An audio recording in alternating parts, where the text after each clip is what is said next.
Eugene, Oregon, a small yet thriving metropolis situated in the southern Oregon's Willamette Valley.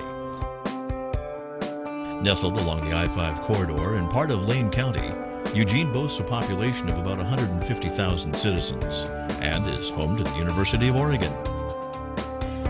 Combined with the neighboring cities of Springfield, Junction City, Cottage Grove, Cresswell, and Veneta, 250,000 people call this area home. To get around town, it's a sure bet you'll eventually wind up on the highway known as the Beltline. It connects the west part of Eugene to Interstate 5 and to the east part of Springfield. Over 50,000 people travel this stretch of road each day. It is official. The highway Eugene and Springfield residents have long known as the Beltline is getting a new name, and now more than 50 signs will need to be changed. The highway is now going to be called the Randy Pape Beltway. This after a unanimous vote by the Oregon Transportation Commission today. So far, ODOT says replacing the signs will cost an estimated $250,000 a tab the department will cover. But whose idea was it anyway?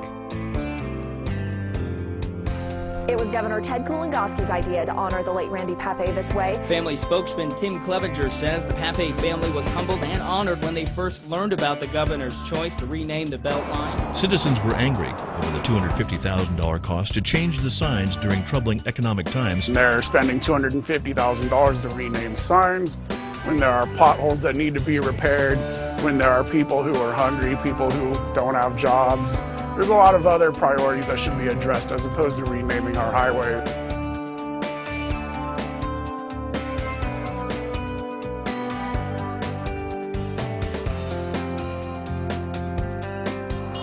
Taxpayers say they're concerned about the cost to change out about 50 signs.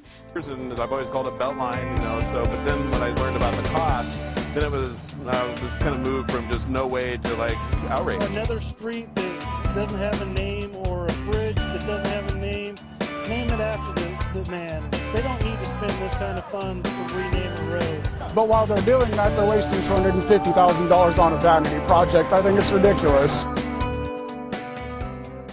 The question of the week is, where is Ted? That's what many who are against the Beltline name change have been asking.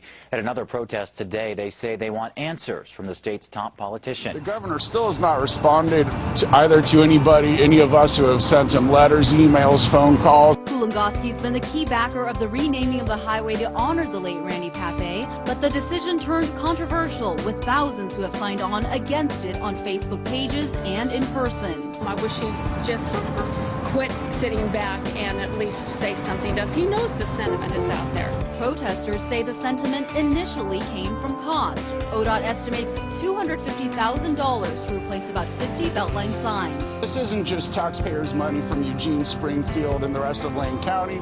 This is something everybody in the state is paying for this. The negative feelings have also turned to the public input process. A hearing was held in Salem in early March, but many say they didn't hear of it, nor could they have attended it. Governor Kulongoski remained silent for 3 weeks. Feeling the pressure, the Oregon Department of Transportation announced a revised proposal. The OTC announced late this afternoon that they'd be voting on a new plan with the Beltline name change. The new proposal would use $1,500 to put 2 signs on each end of the highway and would be called the Randy Pape Beltline, keeping Beltline in the name. The rest of the signs would be replaced at the end of their useful lives. The trouble is, nobody's ever defined what useful life even means.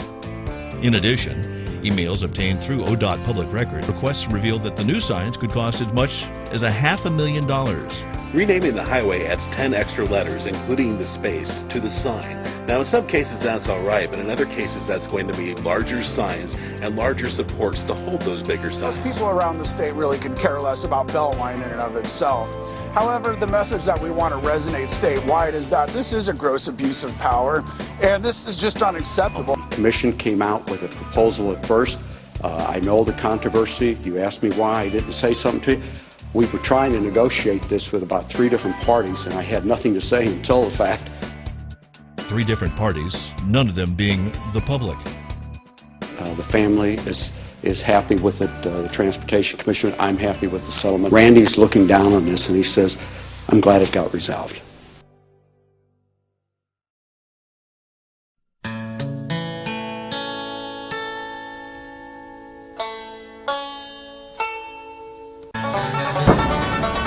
regard through its ODOT Public Records requests begins to paint a clearer picture of the 15 months of behind-the-scenes dealings between ODOT, the Transportation Commission, and the Pape family. Knowing that the renaming would create public controversy, ODOT sought to keep the matter out of the public eye. Little public support for renaming Beltline could be found. The family sought to avoid public controversy. Other emails obtained indicated that just 2 days after Pape's passing, ODOT's Matthew Garrett offered the family 3 choices, including the new bridge over the Willamette River. The family quickly settled on Beltline. But knowing the public support wasn't there, state transportation officials tried to figure out how to get the family to accept a bridge instead of renaming Beltline. But Susie Pape rejected that, apparently, saying, "Who remembers a bridge?"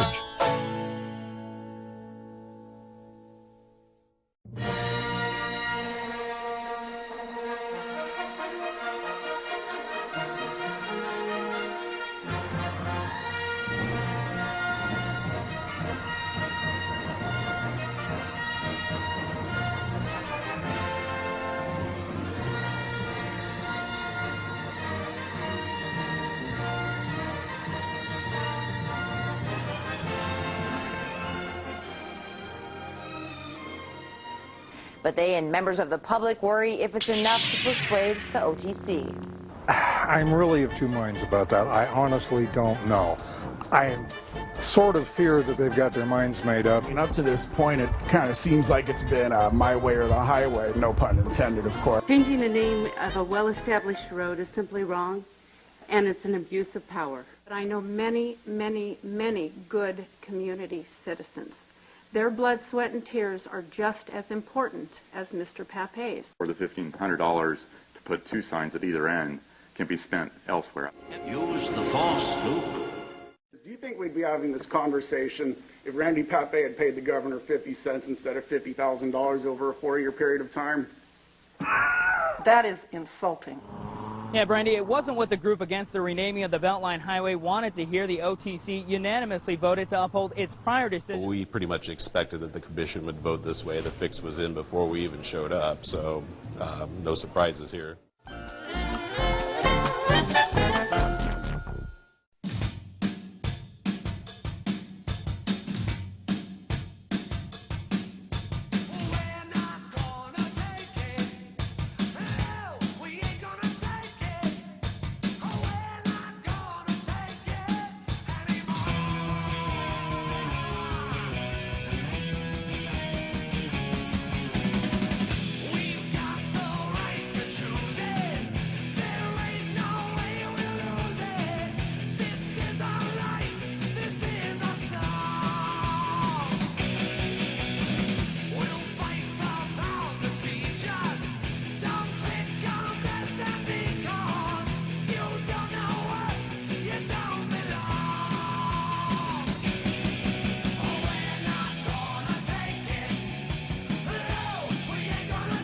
But I say as the taxpayers, I mean, who are you guys working for? You working for Ted or you working for us?